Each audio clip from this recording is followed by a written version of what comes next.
Renault has made an official protest of the Racing Point car. They're using technical regulations to prove their point and make their protests. Racing Point's been pretty open. They copied Mercedes' car from last year. Look, I can't blame them. If you're going to copy anybody, you might as well copy the team that won and the team that was the best.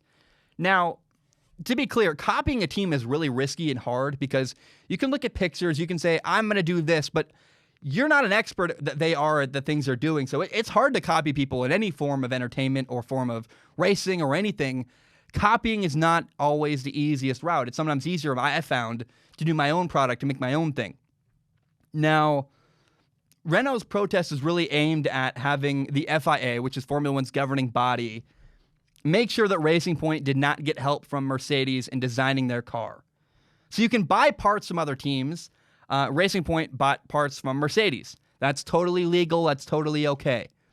And you can also separately outsource car design to a third-party vendor or company. The biggest example is Haas has an Italian company, Dallara, make their chassis. Now, teams really want Racing Point looked into because the question is who really did design Racing Point's car? And specifically, we'll talk about specifically in a minute what Renault has protested exactly.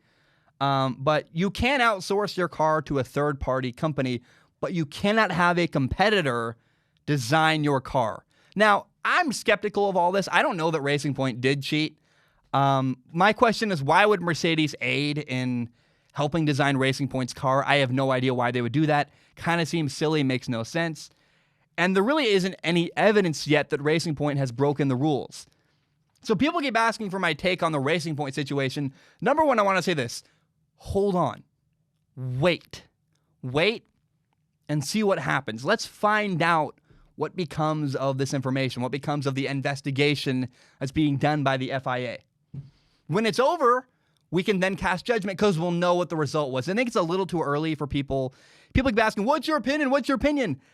I'll know more when the matter's resolved, when we actually have a newest information on the story. Now, I can add a little bit more color to the story, which is to say that Renault's specific issue is related to the brake ducts, where they're like little, they're attached to the wheelbase basically, and each team has their own design, and that design is each team's intellectual property. If you design a thing, you own the rights, the intellectual property of that design.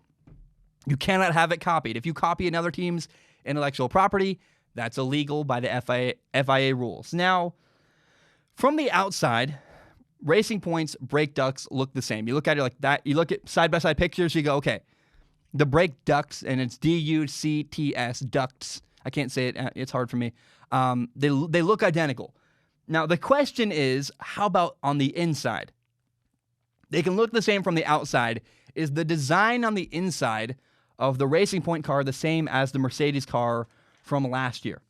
So again, at some point, we will get more information on Racing Point. That is when I will cast judgment. We'll know more. But until we know, until there's we need another breaking story and a breaking thing to happen in this FIA investigation. Until we have more information, it's just hard to know. But in case you know, that's specifically what's being looked into. I don't know why Mercedes would ever help Racing Point. Seems like that could get Mercedes in trouble. So I don't know. We'll see what happens. But the point is, wait and see. Let's wait and see what will become of what happened to Racing Point rather than rush to judgment and assume a lot of stuff. So I don't know. Again, I go back to, it's hard to copy people. It really is. It's not easy. In whatever field you're in, whether it's, making a show or building a car. If you're building something, it's not always easiest to copy someone because you can copy the outside, what it looks like. But figuring out how things on the inside, the little stuff behind the scenes that no one talks about, that's the hard part of copying someone that no one talks about.